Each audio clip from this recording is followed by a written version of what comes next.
piriformis sciatica issue. Huge problem. A lot of people deal with it. Most people have tight hip flexor piriformis muscles. So here's how you work them out. Number one, you're going to need a little bit of equipment. I have a lacrosse ball here that could be used. You could use a medicine ball. You could use a soccer ball. You could use a basketball. I'm going to show you for the sake of demonstration of doing it on the table, but you could also do this, and what I typically would do is while I'm sitting on the floor, but instead of sitting on the floor, you're going to sit on the ball, and the ball is going to work out the muscle, and so you're trying to run it right across there to strip that muscle to get it to relax more. It's a little bit painful, but I would rather call it a hurts so good scenario, but you got to gauge. The more weight you put down on it, the more intense it's going to get. So have at it. Go ahead and sit on the lacrosse ball. You could do this on a chair if you can't get on the floor.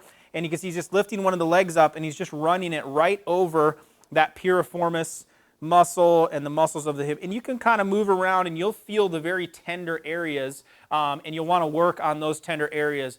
Think if you've ever had a massage where they work on a muscle that is inflamed or tightened. That's what we're trying to do to loosen that up. Now you're going to be doing this for 30 to 60 seconds. You may take a breather, let it relax just a little bit, and do it up to 5 sets to work that muscle out. That's step one, strip the muscle to get it to relax. I'll take that from you. Number two, we're going to go on your back. You can be laying on the floor while you do this. There are 3 different exercises to show here. Number one is just bringing knee to chest. You can have someone help you do this. You can certainly do it on your own as well. But just a straight pull, knee to chest, will start to stretch out those hip flexor muscles. Go ahead and take over yourself. So just grabbing behind the knee or in front of the knee, pull the leg to the chest. You hold that for 30 seconds. Then you go to exercise number 2, which is going to be bringing it across, which is going to put way more of the hip flexor involved. And the further you go this way, the harder it is. If you're straightening your leg out, it's going to involve more of the hamstring, but most people are more tight when their leg is down. They'll get more effectiveness out of it. You can go ahead and take that over as well. So again, someone can help you or be doing that yourself. Again, 30-second holds. You can do that up to 5 times.